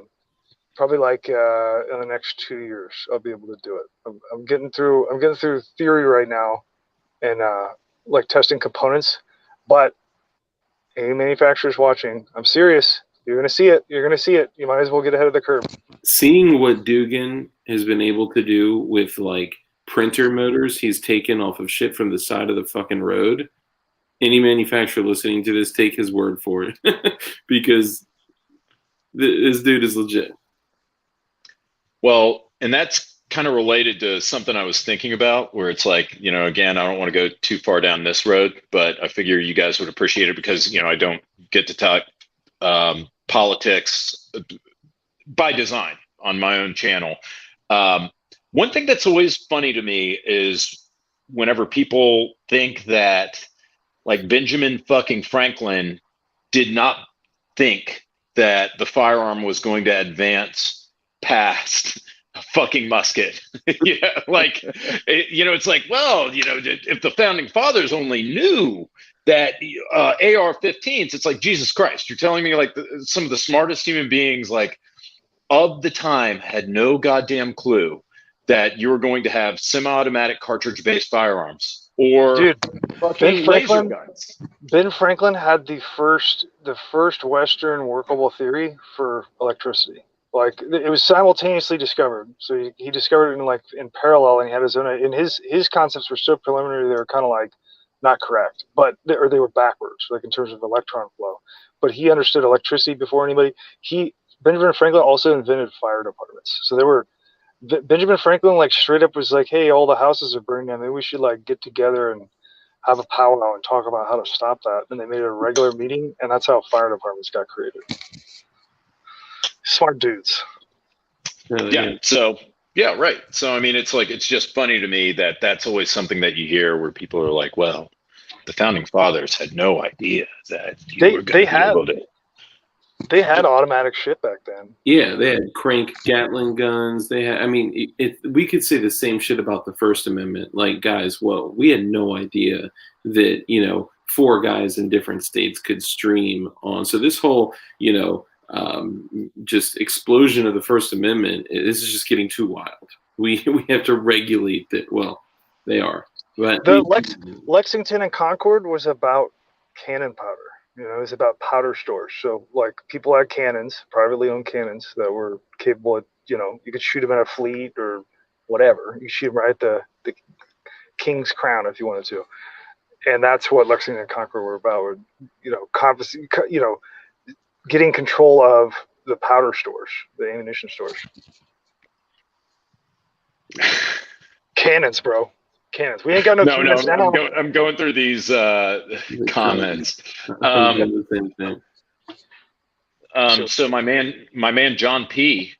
Picone, like one of the first guys to ever write into TFBTV mailroom. He said, "What's the industry word on the street with ammo?" And a couple people have made that comment.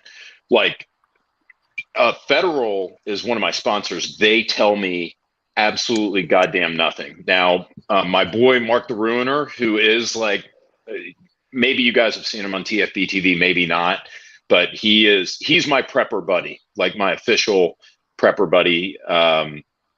He says he's a big ammo guy. I didn't ask why. I was driving like here to get on here on time for this podcast. He says he thinks that the drought's about to end.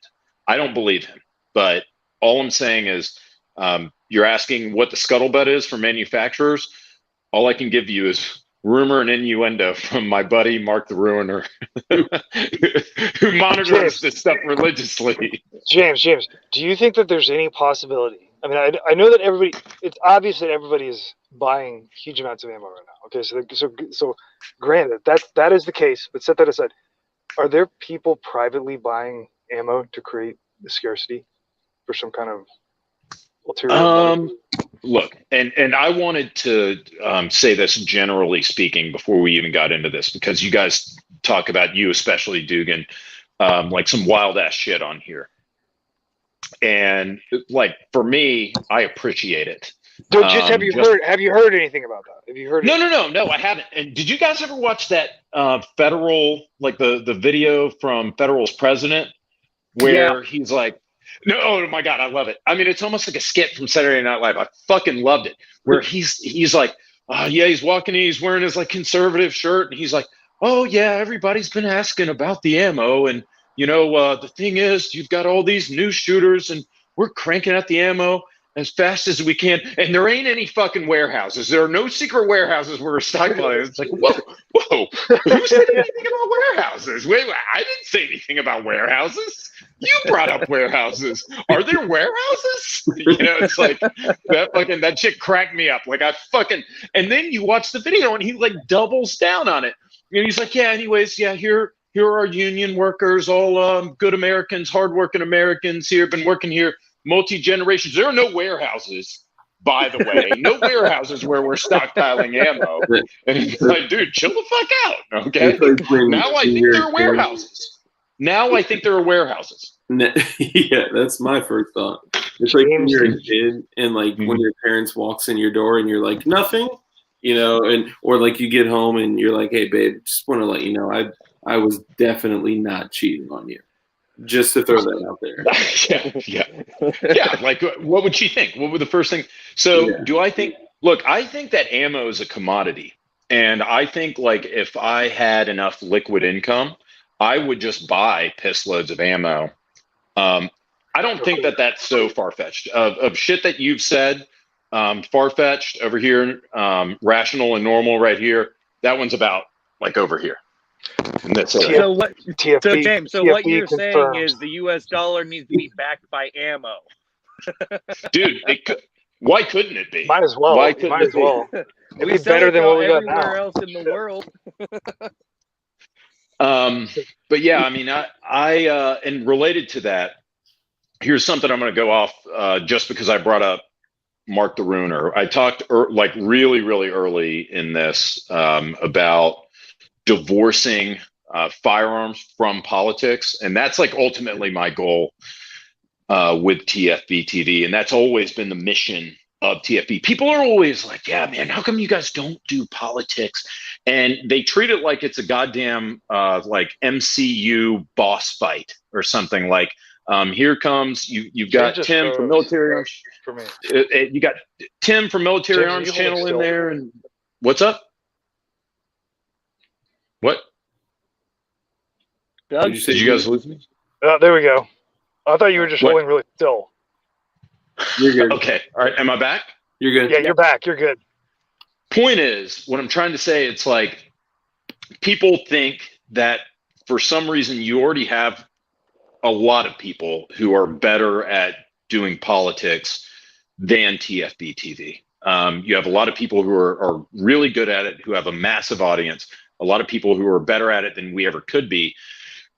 Us adding our voice into what's already kind of an echo chamber, again, it's not an MCU boss battle. Like me coming in there like with the shorts of Gondor is not going to help slay the Titan, you know, like or Thanos. It's just like us throwing our weight behind it. What our goal has been the entire time, 1,000% is bringing people who might be intimidated by political discussion, by polemics, bringing them in and showing them like, hey, guns are kind of cool, right? Yeah, like, yeah.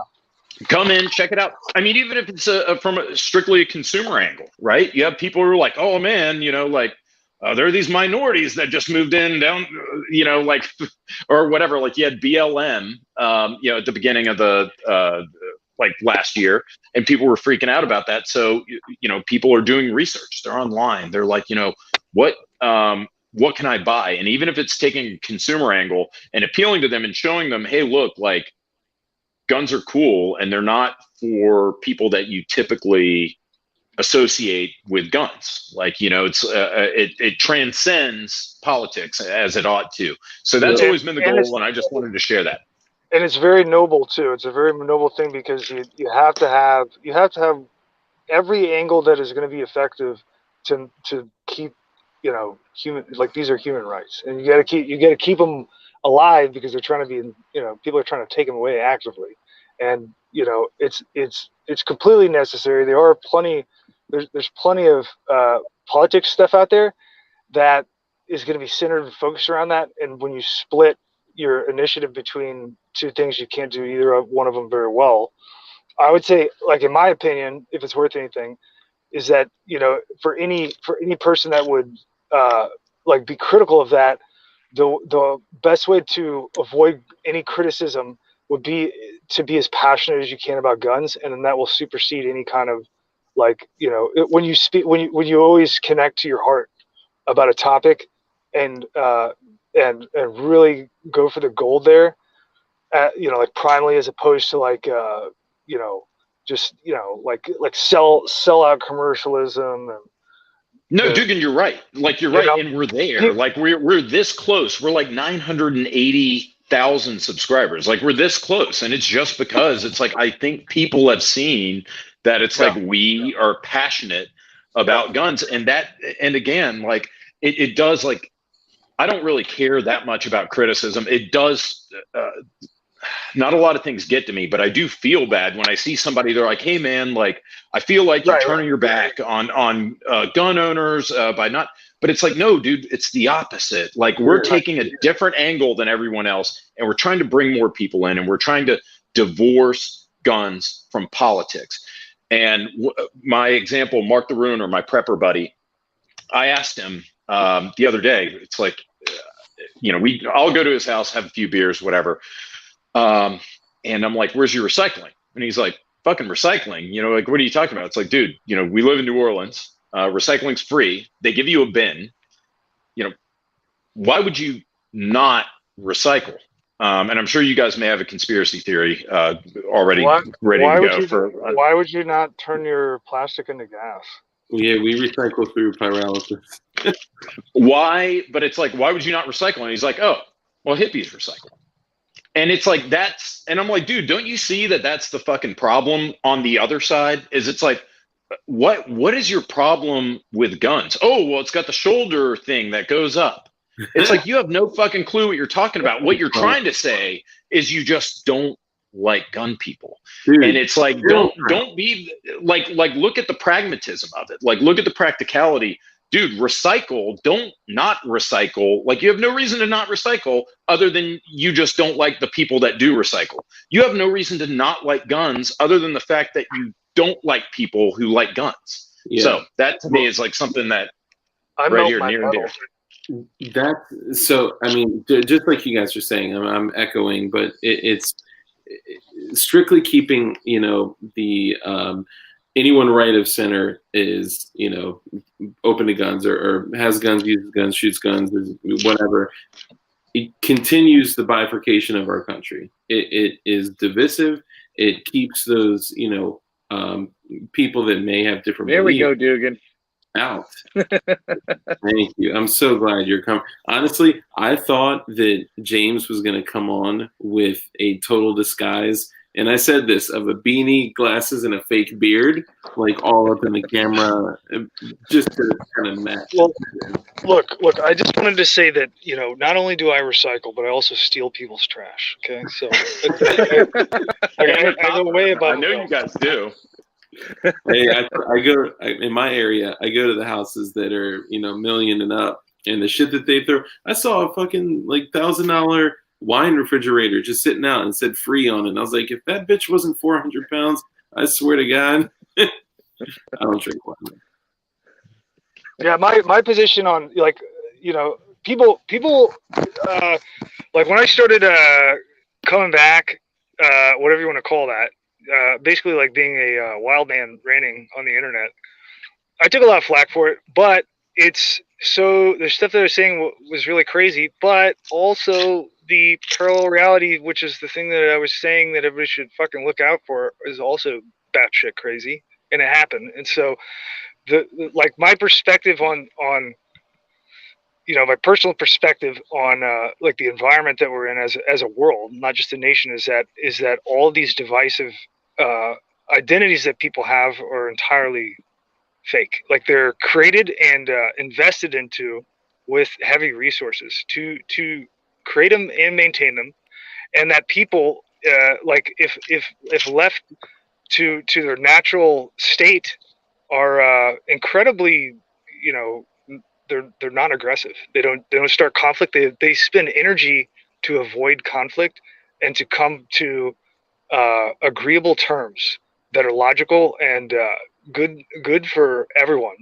And that, you know, this is an investment to create the opposite, and we're starting to see the fruit of that, like the harvest of like all this effort where everybody's at their throats. And so you know, like it's a difficult, you know, like especially like when I joke and stuff, like I'll make a joke about like one side or the other, but it's really me just kind of making fun of, you know, like it's almost like I'm poking ideology, and if people can't see that, then they won't understand. They'll only see it on the side, you know, they'll see it from their perspective, the side they're on. They'll be like, oh, he's just like this and just like that. Like, I don't buy any of it, man.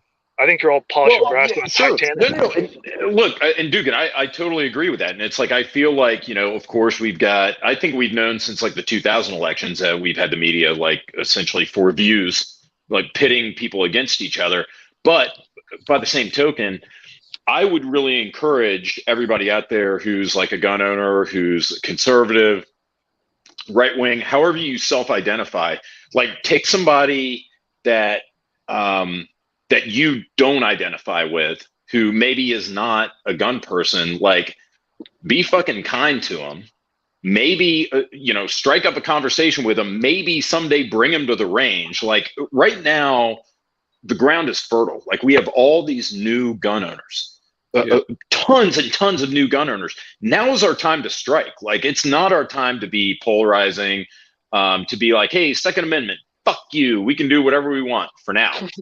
Now is the time to like bring those people who we might not normally identify with politically, socially, economically, whatever the case may be, bring them in and show them, like, dude, guns are cool. Like, you might think I'm weird because I'm a prepper. You might think I'm weird because I'm wearing 3-inch inseam shorts. But, whatever you think about me, let me show you guns are cool. So there we go. I'm done. And you got to start them off on Carnicon, just so they understand. For sure, but you can't because Carnicon's fucking gone. That's what I'm saying, Dugan. You might think I'm weird because I synthesize text high explosive in the garage, but I promise you that when I make a Carnicon, when I make a Carnicon episode about it, it'll be the new thing. Just wait. Yeah, right. I'm telling you. That's the way the Carnicon will come back. It'll be called Carnibomb. Somebody said, James, what do you think of the NGSW prototypes? I think that all of them have like their ups and downs. I think that SIG is probably the best in terms of political positioning and the fact that the manual of arms most closely approximates an AR-15. And so it doesn't require, like, can you imagine giving everyone in the armed forces a bullpup right now? Ugh. I can't. I mean, it's like. Don't make me play the bullpup song that Dugan wrote. Dugan wrote a bullpup song? You shouldn't use bullpups though if it's like really serious. I mean they're fun. You want to enjoy. We got Matt from CRS Firearms in here. He gave us a shout out on his channel to promote this live stream here, and we were also on his live stream. Like I said, big ups to him, man. We really appreciate him. He's a good guy. I don't know if you've ever worked with him before, James, but he's an interesting fellow, and he's got some pretty good videos out there. Yeah, CRS is the shit. He's really given us a lot of exposure. Thank you, Mike. We love you, brother. Well, I mean, if it isn't readily apparent by my very presence here, I'm willing to work with literally anyone. I thought we don't say that. You'll regret saying literally anyone. Honestly, when I saw your comment, like, sure, I'll do the podcast. I had to look at it a few times. I called Light. I was like, are we sure? Check your subscriber count to see if it had dropped. So what's your focus going forward? Like, what do you like? Can you share kind of your vision of where's your heart want to take this whole thing with you being in the position that you're in to express to people, to Americans? Well, I mean, it's what I've said this entire time, like whether it be whatever the avenue is, like entertainment, consumerism, whatever it is that has a mass appeal. Like, guns don't have a mass appeal. I will never have as many subscribers as Nicki Minaj. Like, I just fucking won't. But vis-a-vis guns, like, I want to bring technical knowledge. Like, we could do Demo Ranch or AK guy, Brandon Herrera, which they're also good in their own right, for purposes of entertainment.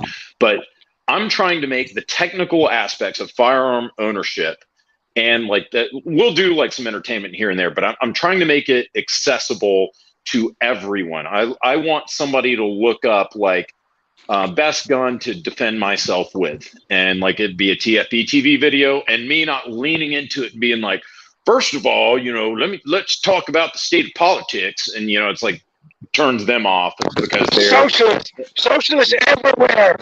Yeah, exactly. Like whatever. So it's like, keep that shit in my pants and bring people in, and they'll say, okay, not only was this helpful, and like I feel more confident with the firearm that I own or that I bought or that I'm going to buy, but hey, look, there are people in the, remember, now I'm going to think of a different term other than gun community. Thank you, Dugan.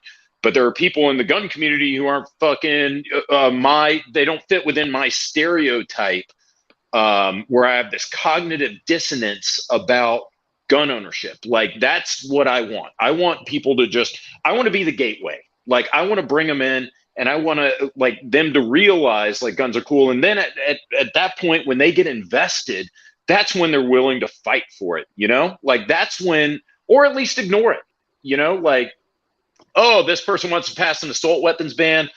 I don't give a fuck, you know, like all things being equal, I don't give a fuck about that person. So like that's the goal. It's always been the goal since day one. And I just, I'm going to keep pounding on it, and I may never accomplish it. And actually, I think this channel's pretty sad and pathetic, but I do the best I can. So dude, you do a hell of a job, man. And yeah, we appreciate goal. Yeah, it you know, anytime I'm researching something, I'm always on TFBTV, you know, giving a scroll through and saying, okay, and you guys give a fair and honest, unbiased opinion, or even sometime a little biased, but nothing, you know, nothing negative. Yeah. Yeah. Yeah. I know Gaston Glock is our Lord and Savior. Well, I mean, look, at the end of the day, like I want people to know if there is a bias. So it's like, for example, Springfield, a lot of people always make comments about like the inner machinations of like the finances of TFBTV. And like, I'll throw it all out there. Like, I won't tell you how much I get paid, but I get paid by Carbon TV, who owns us. Oh, Alex C. I'll get to that. Yeah. But anyways, it's like I get paid a fixed salary. So I don't get, so like our Patreon, that goes to support the channel, Patreon subscribe star, whatever, pay for equipment, pay for the budget. Like all of our AdSense revenue from YouTube goes into some black hole. Like I can see it, but I don't know where it goes. But I don't care, because, you know, the important thing is it's like they pay me, they pay Miles, they pay Hop, they pay all the guys who have ever worked on TFBTV, like Dugan was talking about, where it's like you have to have like this lifeblood. Like you can't just, it'd be cool to just be wealthy enough to just make videos and not be reliant on like a source of income. Homeless enough. Right. Precisely. So it's like, that'd be cool. But it's like, I think like the way we try to do it is we try to be as transparent as possible. I'm not part of some big fucking marketing group. You know, I don't do like stupid award, like social media award shows. You're not in the federal warehouse. You don't have a desk back there, do you? In a federal ammunition warehouse? Oh, yeah. Or did you vote on in the Gundies? Yeah. See, it's like I appreciate the fact that they're doing that. Now, I'm never going to be upset at anybody in the gun industry for doing things that are gun related. Like, yeah. I think, you know, whatever, like, for example, like I like Chad and Eric from Iraq Veteran 8888. Yeah. I like them. I think they're great guys. There was like this thing that got published where it's like they charge like, you know, whatever, however many $1,000s per review. And, you know, that calls into question their integrity, understandably so. At the end of the day, like, you know, I wish people were more transparent about that. Like, I wish they would say, like, I got paid for this, or, you know, but like, you know, I'm just glad to see gun people, strong, independent gun tubers who don't need no man, making their own money. I mean, and I'm joking, but it's like, I'm just glad to see that there is like the revenue there, that like you have the industry supporting the industry. I hate shilling. I hate dishonesty. I hate the lack of authenticity that prevails in especially the gun tuber community. But at the end of the day, I'm not going to be super upset about the fact that there are people tossing money at my colleagues for them to make content, because, you know, I guess what's good for the goose is good for the gander. Yeah. I mean, it's like, whatever. I'm just glad that we're here and we can do this, right? We're not in fucking China. Like, I'm going to get my dick chopped off for making a video about a 22 or something. Yeah. I don't know. I would legit come back if Hollison paid me just for the ridiculousness of the like outrage. Like, just do like Hollison shilling videos, just nonstop, just like a ridiculous number, probably like 100. They're really nice guys. James, James, you can make this happen, man. We can get Dugan back if you can get you know, him in touch. Don't put this on my shoulders. I can't I handle was going to this. say, this is probably one of the most reasonable conversations, but by the perspective of most normal people. As long as you wear rain camo shorts. Well, hey, look, if you want to come up with a title for this, for your podcast, there's a term in the legal industry. It's the objective subjective standard by which most civil trials are judged, the reasonable man. So if you think it's reasonable, that's just the thing that just popped out to me. So there you go. Well, The reasonable man. Yep. I was going to say, it's interesting because we give every guest the honor to name the podcast of which they're a part of. So this could be called, if you so choose, The Reasonable Man. The reasonable man, the sexual man. I don't know. The reasonable sexual man. The sexually unreasonable man. You said you listened to the podcast with Cody Wilson, and you heard how he ended up naming it, right? Oh my god! Wait, yeah. No! I didn't listen to the whole thing. I fucking skipped to the one with the cop after, like, once Dugan started going on his goddamn Matrix Jesus manifesto. Oh, so you listened to the one last night? Well, that's not Jesus. No. So I was driving over. Like, I had, so like I said, the goddamn bridge is out. So I've got to drive halfway to fucking Panama City and then back down to get where I am. So it was like a 5-hour drive. So I just keyed him up, dude. Like I had never, until Cody mentioned you guys, I didn't know about your podcast. And then you guys said, hey, look, would you be on the podcast? So I was like, yeah, fucking sure. Note to self, we need more big swinging dicks on the podcast. That's all you got to do. We can pull more James types. No, but that's the problem is, like, people are going to be like, yeah, I'll do it for $2,000. Yeah. So I hope to change that too. Like, well, I hope to change that too within the industry. Like, I hope there's more transparency. That would be fantastic. That would be great. If I had to choose between transparency or my brothers and sisters in the community, there it is again, getting You're revenue. You're going to think about it forever. I am. No, I am. No. And it's like, now that, dude, you totally, and I appreciate that. And that's the thing, is like, we should always be questioning ourselves. That's, like I said at the beginning, like when you talk about extremism, that's the problem with extremism. Once you become an extremist, now I know you think it's a social construct, but once you become an extremist, you stop questioning yourself. I think we should. So I'm going to question myself every time I say the community, and I thank you for that. I think extremism is real if you act on it, but I think it's a creation. Just to be clear. I think at any point, if you don't question yourself, your thoughts, your actions, you stop growing, right? Like, you got to be focused on your own self-growth and development. And the moment that you stop, there's no more forward movement. So true. James, do you have something that you want to fire out here before we wrap this up? Last thoughts? No, I've shared everything that has been important to me as far as I know. Do you guys have anything for me? Oh, somebody asked about Alex E. Yeah, I have a lightning round. So, yeah. And then I'll hit them as quick as possible. So Alex, he and I, January 2015, start TFBTV together. Because people are like, they don't realize that I got on the channel at the same time. I did one video a week. He would do like 4 or 5.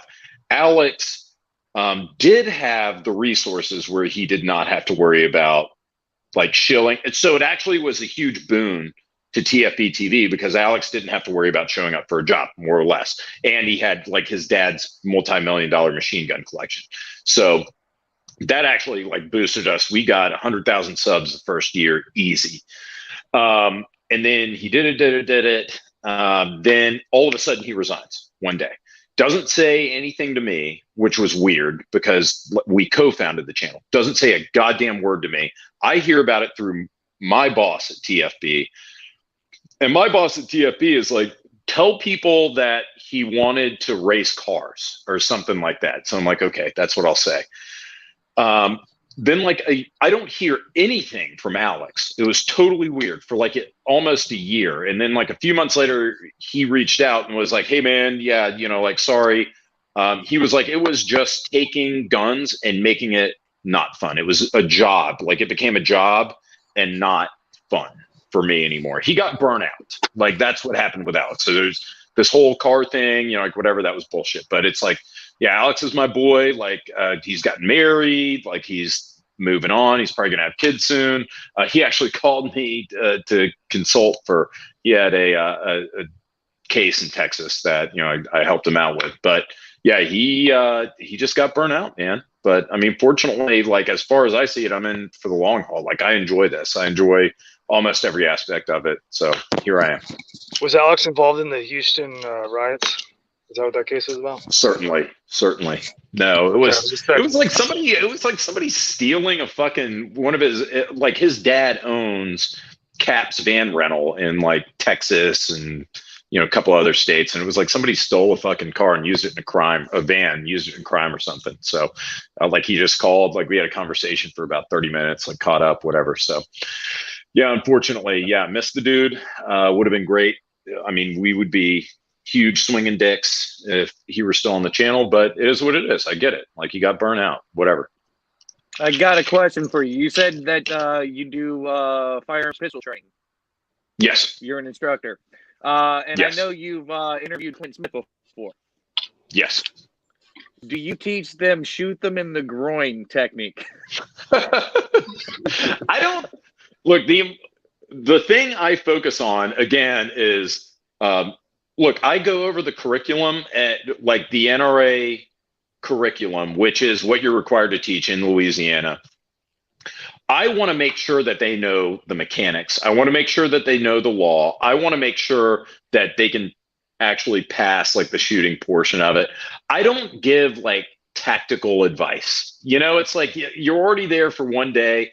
Everybody's trying to figure out, it's like, okay, stance, back, grip, focus on the front sight, slow squeeze. We're trying to focus on all that shit. Do you do Captain's of Crunch? Do you have a Captain's of Crunch? What is that? It's a thing. It sounds like I should know what it is, but I don't. Yeah, Captain, you got to take. Have you taken Vogel? You got to take Vogel. Go take Vogel. Okay, no, I've heard like my buddy Taryn Butler, and as soon as I say that, this podcast now extends 20 minutes. My buddy Taryn Butler has he's big on Bob Vogel. You're talking about Bob Vogel? Yeah, Bob. So Bob, I'm assuming he's still training. He's huge on the grip. Probably one of the best. Like just from going through the motions of his training course, the best, like most valuable simple shift that I would have never thought, which is grip strength, and he uses the captains of crunch system. Well, no, I mean, like getting the fundamentals, like mostly I teach, you've got a lot of classes in New Orleans where it's like 20 people and, they're big classes and they're going through like I do smaller classes. I charge more to do smaller classes and I work closely with people to make sure that they get everything down and that they're going to be responsible, practical.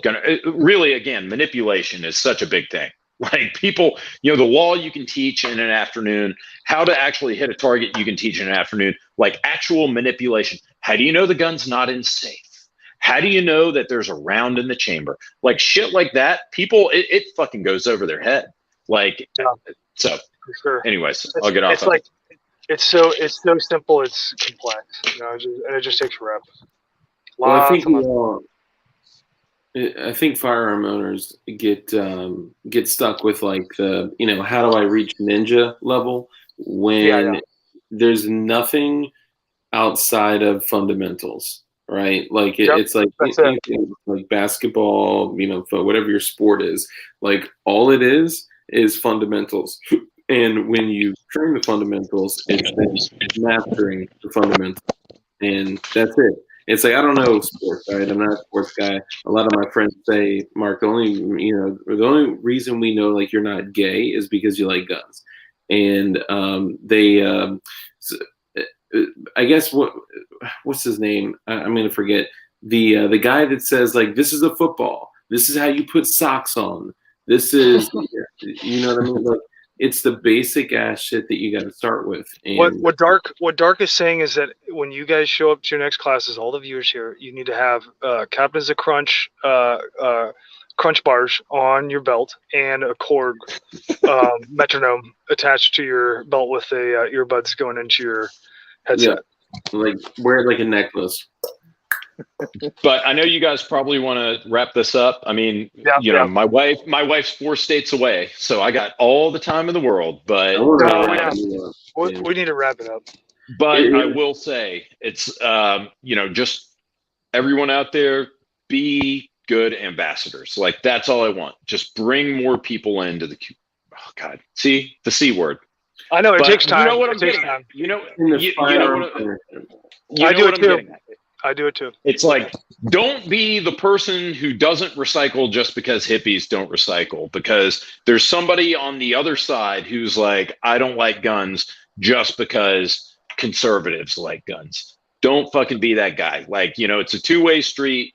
Try to bring people in. Right now, again, the ground is fertile. Like right now, the gun community is moist. It's time to strike. You got to remember, we didn't.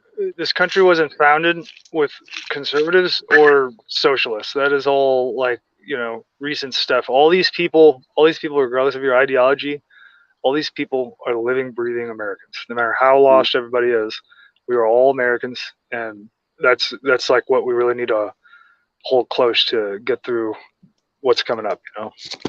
Yeah. There it is. You know what?